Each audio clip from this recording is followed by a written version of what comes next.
Hello everyone, this is Christy with MyScrapbookEvolution.com, and today I'm going to share with you some ceramics that I've created using Stencilgirl Stencils. And I just wanted to give a quick thank you to Stencilgirl Products for sending me some stencils to play with. In the video today you'll be seeing me working with the Pilgrimage to India border stencil, the decorative 6-petal flower screen, the Swags and Border Dangle stencil, and the Pilgrimage to Mexico border. So I've had this idea for a coffee mug for a while. I had made a few images in my art journal, and I wanted to transfer them over to a ceramic piece.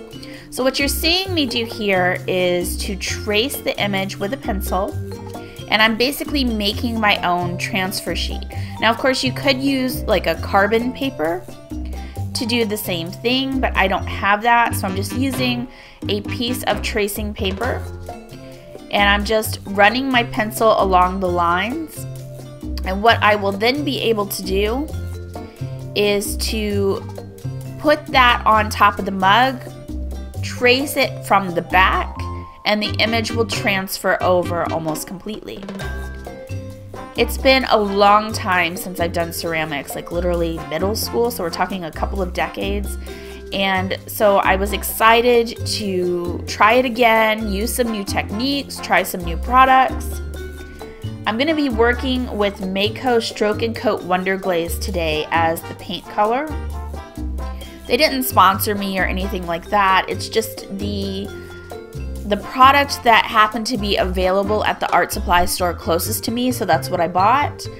I chose it because it's non-toxic, lead-free, and food-safe, and that was really important to me for using it on something that I'm going to be eating or drinking out of. This type of glaze is always kind of difficult because, as you'll see, it dries very powdery, and while I sort of remember what the color is going to be like when I put it on and when it's fired, it's something that you kind of forget too. So anyway, we'll get back to talking about the glaze in a moment. I'm back to the tracing here. I've traced everything out of my art journal, and now I've put it over on a white sheet of paper and I flipped it over to the back. Now I could have just traced right to the coffee mug, but the image would be reversed and I did not want it to be reversed. So once again on the back, I'm going to need to trace the different lines, and then I'll be able to put it on the coffee mug and transfer it over. You'll see that in just a minute.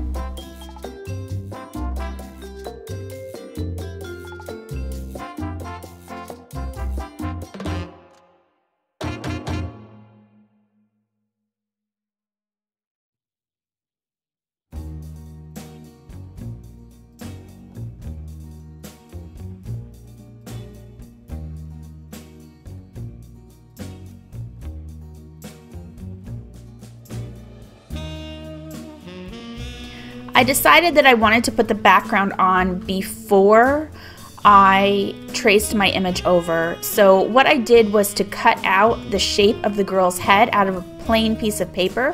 I'm going to use that as a mask. And I placed it onto the mug because it is still greenware. Everything sticks to it.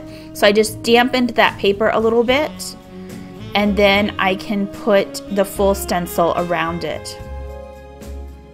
You can also use painter's tape or masking tape to cover any areas where you don't want the paint to go.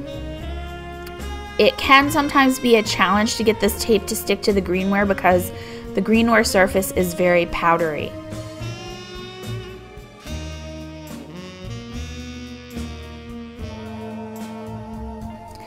If you need to, go ahead and put some masking tape to hold your stencil down onto the mug. I used a 6x6 stencil the first time, and that made a huge difference. I wasn't really fighting the stencil. It curved nicely around the mug. I am using a silicone makeup sponge, and I'm just going to sort of gently pounce that onto the mug itself. Later on, I'm going to show you, it made a huge difference how much paint I had loaded onto the sponge. If I had a lot, then I had paint squish underneath the stencil. But if I had a small amount of paint, almost like a dry brush, but with the sponge, the design came out nice and crisp and clear onto the mug. This Stroke and Coat product is one that once you use it on your stencil, you're going to want to wash your stencil right away. It will leave kind of a powdery paint type of surface, so not really something you want if you're going to be using your stencils later on with acrylic or oil paints. And you just want to use a very light pouncing motion, and again, not a lot of paint loaded up onto the sponge because you don't want it to squish underneath. The nice thing about the Stroke and Coat product is that it dries pretty quickly, which means you can move on to the next part of your project pretty much right away.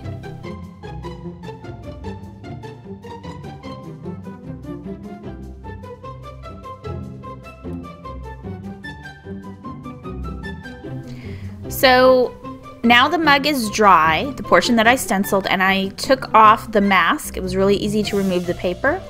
I'm just going to stick down my image and transfer it over. I apologize for some of the bad lighting and the bad angles. I was really into what I was doing and I wasn't paying a whole lot of attention, but essentially you just stick down the image and you're going to take your pencil and trace it over the lines. It will transfer it over from that tracing paper to the mug itself.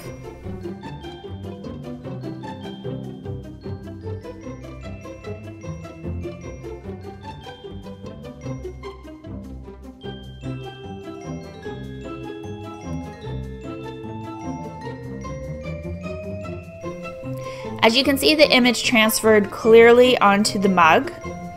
If any portions of your image are missing or you don't feel they're dark enough to see for you to work with, and pencil kind of smudges a little bit sometimes, all you have to do is go back over it with a pencil. And I'm not using any special pencil with this. This is just a regular everyday pencil that my son uses for his schoolwork.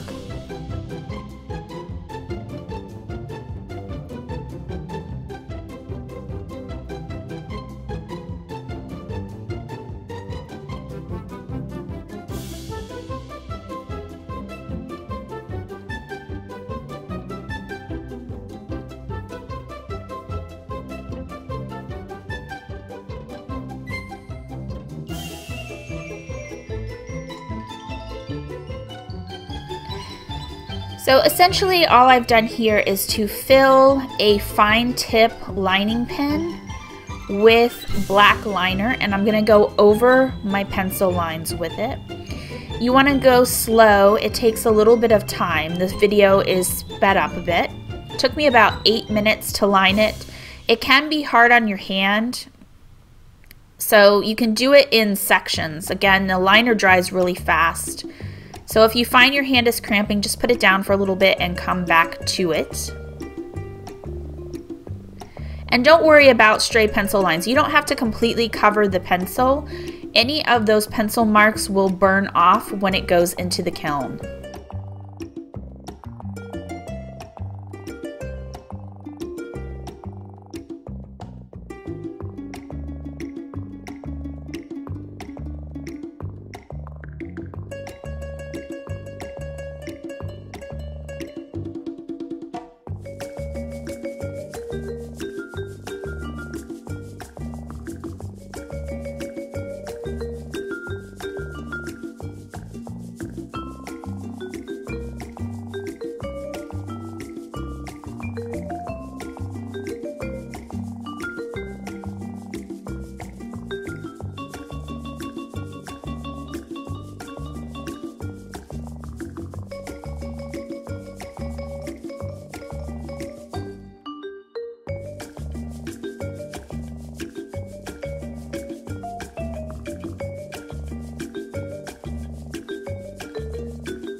Now, I ended up making 3 mugs, and as I went along, I picked up a couple of tips and tricks that will make it easier for you to stencil.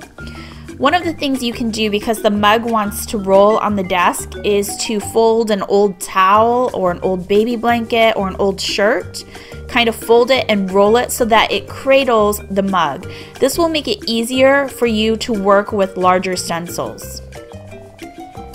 Stencils larger than 6 by 6 will not want to fold around the mug very nicely. They won't lay flat. They fought me quite a bit, as you can see here.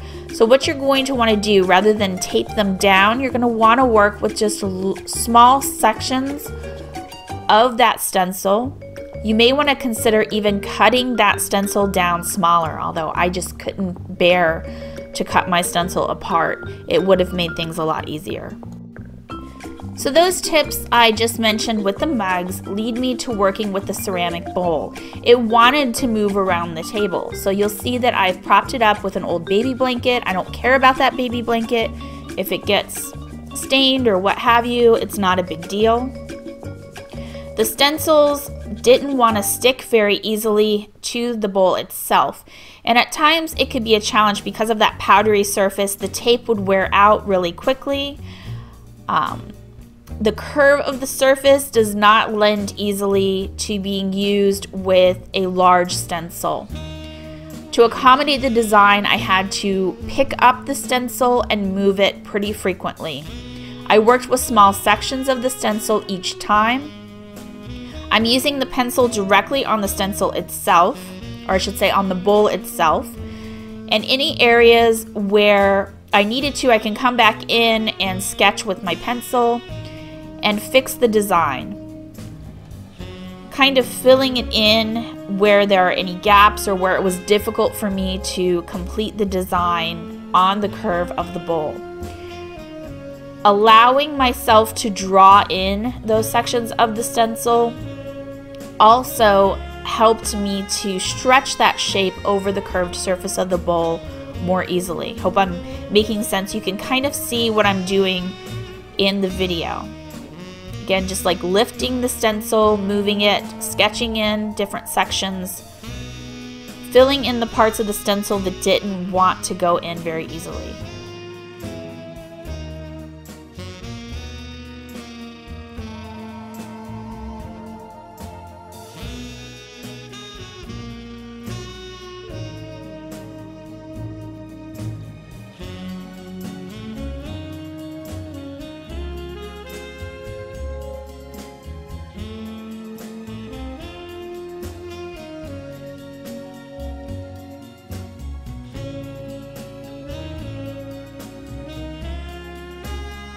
Now you'll notice right in the center that little jewel design there. When I finished the design around, the stencil didn't quite meet, so I needed something to close the gap, and I chose that off of the stencil. It's one of the dangle designs, and then I just sort of freehand drew the little pearls at the top. I'm still using the Mako Stroke and Coat Wonder Glaze with this. I'm applying sections of it with a brush, and again, because it dries pretty quickly, I was able to just go around the whole bowl. The towel helps hold the bowl in place while I fill the design with the paint. And here are some close-up images of the mugs and the bowl before they go into the kiln. Some of the mugs I did some freehand drawing of a person and some cats. You can see the pencil marks and smudges. Make note of that. You won't see them after they come out of the kiln. You can see that the Mako Stroke and Coat goes on with a very powdery kind of look. It's very difficult to kind of remember what that brighter look is going to be when it's fired, but it will be bright and shiny. Let's take a closer look at the mugs. They've been fired, so you can kind of see. I'll put some close-up pictures as well. The color is definitely more vibrant now. I did have the art store put on a clear glaze as well to make it a little more shiny. So that's something you can ask for when you go and have your supplies fired. Most of this greenware is available at art supply stores that have it available. They often then have a kiln. So just ask them about the products that they have and about their firing process. Now I did want to show you what I meant about having too much paint. You see this right in here? You can see that there was a little too much paint on the sponge, and when it came through, it just kind of bled underneath. Where some of the other areas, it's lighter and more crisp because that sponge had very little of the paint on it. So you don't need a lot of paint when you're sponging it on. This is another example. This was a larger stencil, so it was a little more challenging. I ended up, the image is still nice, but there's a little bit too much paint on the sponge. Because it is a larger stencil, it didn't want to lay flat, even though I was working with that smaller section. So sponging with a larger stencil is definitely more challenging, and the image may not be as crisp. So that speaks to wanting to use the 6x6 or smaller size stencils on mugs and bowls. Same thing here, this one was a larger stencil, and trying to get that repeating design all the way around was a big challenge. And some of the areas it's just not crisp. Still cute, but I probably would, for some of these continuing designs, prefer to work with a 6x6 stencil. And going back to the larger stencil, this was the larger stencil on the bowl that I used, and the design that I used, even though I accommodated it, when you look at the stencil itself, it kind of goes at a slant. So I had to turn these to make sure they were not slanted and stayed more on a horizontal line. I had to adjust part way through, and in the end I ended up with it not quite meeting. So I just used another stencil to create this kind of dangling jewel in the center. This will be the front of the bowl, and I freehanded a few sections in. So just keep that in mind when you're working. Sometimes the image may not come around all the way. Take a look at that and see if it's a stenciled image that you can accommodate with another piece hand drawn in. You can definitely hand draw on your mugs and bowls with your stencils. This is a hand drawn face that I did, and I just painted it on. Again, you see neither of these, you see any of the pencil smudges, they came off. This one has a little bit of smudging here. I didn't like what I had done with the paint, so I wiped it off, and that does stay. Unlike the pencil, the paint, if you wipe it off and it smudges, it may show in your firing. I'll have some close-up images of these. I want to thank Stencilgirl again for sending me these stencils to play with. I had a great time playing and experimenting with ceramics.